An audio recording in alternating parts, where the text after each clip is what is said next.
Olá, meu irmão, Pai Senhor Jesus, que Deus abençoe sua vida, sua casa. E a gente está aqui para mais um devocional e hoje eu quero conversar com vocês um pouquinho sobre fé. E quando a gente vai falar sobre fé, um texto que é muito comum é Hebreus 11:6, que fala que sem fé é impossível agradar a Deus. Só que a gente se apega só a essa parte do versículo, né? Sem fé é impossível agradar a Deus, mas ele continua. Pois quem dele se aproxima precisa crer que ele existe e que recompensa aqueles que o buscam. Então não é apenas você ter fé. Você precisa ter fé, você precisa crer que Deus existe e você precisa crer que ele recompensa quem o busca. E as duas primeiras partes do texto não são tão difíceis, né? A gente já é cristão, a gente já vive nessa prática. A gente tem fé e a gente crê que Deus existe. Mas, às vezes, na outra parte, a terceira parte do versículo, que fala que recompensa aqueles que o buscam, às vezes a gente vê pessoas de um extremo ao outro. A gente vê pessoas que creem em Deus, que têm fé, mas que às vezes não crê que Deus recompensa aqueles que o buscam. Às vezes a pessoa acredita que a bênção está sempre no futuro, né? O avivamento está sempre no futuro. A minha bênção está sempre no futuro, a prosperidade está sempre no futuro e ela nunca alcança esse descanso em Deus, né? Não é o descanso das coisas, mas é o estar pleno, estar satisfeito em Deus, porque ela não consegue, às vezes, receber que o Senhor tem bênção, que o Senhor tem recompensa e que o Senhor tem presença para a nossa vida. E aí também a gente vê pessoas que vivem no outro extremo, que elas querem tudo para agora. Então eu quero o avivamento agora, eu quero orar e ver as coisas acontecerem, eu quero a resposta da minha oração agora. E também não é assim, né? O tempo é de Deus, mas a gente também não pode achar que nunca vai acontecer, mas a gente também não pode querer exigir de Deus que seja agora. A gente precisa entender que Deus é soberano, mas a gente precisa crer que Ele existe e que ele recompensa aqueles que o buscam. Né? E aí, eu quero comentar com vocês um pouquinho, quando o povo de Deus estava no deserto, que eles já foram livres da escravidão, que eles viram os milagres de Deus para libertar eles do Egito, viveram as 10 pragas, são as mesmas pessoas que viveram todos esses milagres de Deus, o poder de Deus sendo manifesto no cotidiano deles, e esse povo chega diante da terra prometida, diante de Canaã, e Deus pede a Moisés para enviar 12 espiões, 12 pessoas para analisar a terra de Canaã, e Moisés fala com ele, olha, eu quero que vocês vão, que vocês avaliem. E Moisés é muito detalhista no que ele pede. Ele pede para avaliar a terra, para avaliar a segurança, para avaliar as pessoas, para avaliar o que a terra produz. E depois de 40 dias, essas 12 pessoas voltam com a seguinte conclusão. Eles falam, olha, realmente a promessa de Deus assim, é além do que a gente imaginou. A terra é maravilhosa, é muito mais do que a gente poderia imaginar. A terra tem leite, a terra tem mel, as frutas são enormes.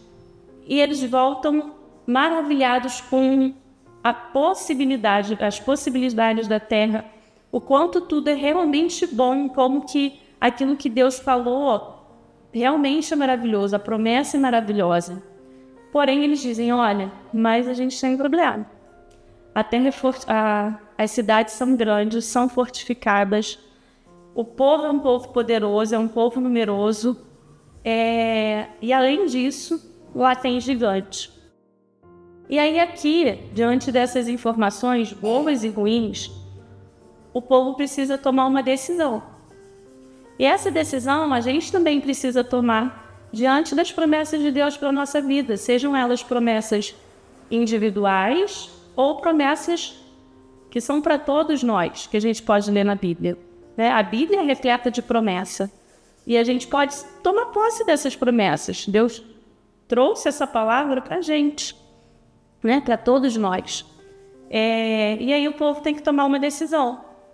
Ou eles vão se alegrar e falar, nossa, a terra é realmente tudo aquilo que Deus prometeu, a promessa é real, a gente está diante dela, ela é visível, ela é palpável, e Deus nos trouxe até aqui e Ele vai nos fazer vencer, e eles podem se alegrar, porque Deus já garantiu a vitória, né? É uma escolha, eles podem se alegrar, mesmo não tendo vencido, eles têm a garantia de Deus que eles vão vencer. Ou eles podem olhar com os olhos naturais e esmorecer e desanimar, porque realmente, diante da promessa, os desafios são grandes e é natural que a gente olhe, e é até bom que a gente olhe e fale, nossa, eu não vou conta, eu não consigo. Porque aquilo que Deus tem para a nossa vida, aos nossos olhos naturais, na força do nosso braço, a gente realmente não consegue atingir. Porque Deus não nos quer com esse sentimento de capacidade humana. Deus quer que a gente tenha, sim, essa mesma reação do povo, esse mesmo temor, para que a gente possa criar consciência de que nós não conseguimos sem o Senhor. E a hora que a gente conquista a promessa de Deus, que eles conquistassem a terra, eles iam ter essa consciência. Não fomos nós não somos capazes, foi o Senhor. E aí o povo precisava fazer essa escolha. E aí, diante de 12 pessoas, infelizmente, apenas Josué e Caleb, que permaneceram em fé, que se alegraram, que trouxeram esse sentimento de confiar em Deus e se alegrar de poder ver a promessa de Deus e saber que no futuro próximo aquilo seria deles.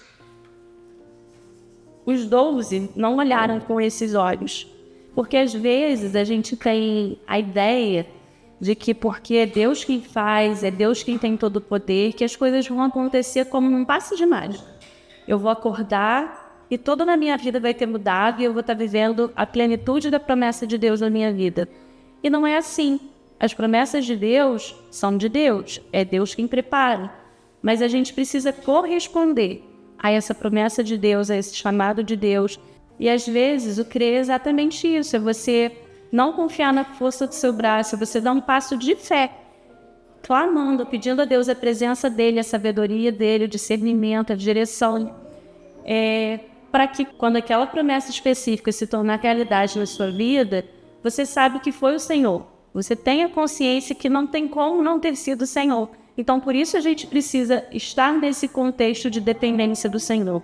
Então, meu irmão, que você possa lutar sim, com fé em Deus, sabendo que você não está sozinho, que você não venha desistir diante das lutas, mas que mesmo sem ver, que você se levante, que você lute, que você celebre a sua promessa, a vitória do Senhor sobre a sua vida. E a gente vê que essas 10 pessoas que preferiram olhar o lado difícil de conquistar a terra de Canaã, eles contaminaram todo o povo. E aí a gente vê que no contexto de incredulidade, a fé incomoda. E aí Josué e Caleb tentou conversar com Deus e falar, não, olha só, mas Deus prometeu, a gente vai conquistar, a gente vai vencer. E eles correram o risco de ser apedrejados. Olha o nível que a gente chega. Então daí a gente pode aprender que a gente precisa ter fé, mas não é com todas as pessoas que a gente vai poder compartilhar a nossa fé, a nossa esperança em Deus. Tem pessoas que não vão acreditar. A gente precisa saber até com quem a gente compartilha as nossas alegrias, com quem a gente compartilha aquilo que a gente tem buscado diante de Deus em oração. Porque tem pessoas que não vão crer na promessa de Deus, não vão crer no agir de Deus e que podem nos desanimar. E aí fica o outro lado, que a gente seja como Josué e Caleb, que a gente creia em Deus, mas que a gente também possa crer na promessa do outro. Então que você creia na bênção do seu irmão, na vitória do seu irmão, e que você busque em Deus, não só por você, mas pelo outro também, né? A bênção é nossa, a bênção não é só minha, Deus não está me dando só porque Ele quer me abençoar. Aquilo que Deus dá para mim e dá para você é para a gente compartilhar. A bênção do Senhor é para todos nós. E aí, como consequência dessa falta de fé, a gente vê Números 14, 30 e 31, que fala assim: nenhum de vocês entrará na terra que com mão levantada jurei dar-lhe para sua habitação, exceto Caleb, filho de Jefoné, e Josué, filho de Nun.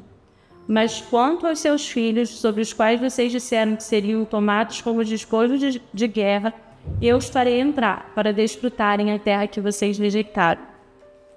Então, irmãos, eles não perderam a promessa. A promessa foi adiada para a próxima geração, mas eles perderam a oportunidade de viver a promessa. Então, que você possa levar isso com muita seriedade na sua vida. As promessas de Deus, que estão na palavra de Deus, elas são para a nossa vida. Mas se a gente não crer, se a gente não lutar, se a gente não fizer a nossa parte, a gente não vai viver essas promessas. Elas vão ser adiadas, elas vão ser passadas para a próxima geração. E aí, o que tanto eles disseram, que você vê que ao longo da história do povo, nessa peregrinação no Egito, eles falam, no Egito não, no deserto, eles falam, nós vamos morrer, você nos trouxe aqui, falam com Moisés, você nos trouxe aqui para morrer nesse deserto. E aí a gente vê também o poder da palavra, porque o que aconteceu com eles? A Bíblia fala e aconteceu. Toda essa geração que não creu na força de Deus e na capacidade de Deus e preferiu olhar o lado ruim, né? De Canaã, que era a luta, eles morreram no deserto. Então, a falta de fé, somado com aquilo que eles acreditavam sobre si, aconteceu. E eles perderam a oportunidade de viver a promessa de Deus por falta de confiança em Deus, né? Por falta de entrar nesse lugar de dependência, de saber que não era na força do braço deles, mas que era o Senhor, que eles precisavam estar lá. Eles precisavam estar diante da batalha, mas não era na força do braço deles. Mais para frente a gente vê o muro de Jericó não caiu porque eles pegaram uma marreta e derrubaram o muro. Eles não tinham essa capacidade, mas foi o milagre do Senhor que fez a muralha de Jericó cair e eles, né, começarem a vencer essa batalha, que foram várias batalhas para vencer e conquistar o território de Canaã. E assim, meu irmão, eu fecho essa palavra, hein? Que você possa crer em Deus, que você possa crer na promessa do Senhor, que você possa crer na direção do Senhor para a sua vida, mas que você não esmoreça, que você não perca a fé, que você não deixe de crer que não é na força do seu braço, mas que é o Senhor que vai vencer as suas lutas e as suas batalhas, que a glória é para o Senhor e que durante esse processo, ao invés de reclamar, você possa declarar a palavra de bênção sobre a sua vida, sobre a sua casa, não porque você está vivendo num mundo ideológico ou querendo viver uma mágica na sua vida, mas porque você crê que Deus é capaz de mudar todas as coisas. Amém? Fica com Deus, a paz do Senhor Jesus seja sobre a sua vida, sobre a sua casa, em nome de Jesus.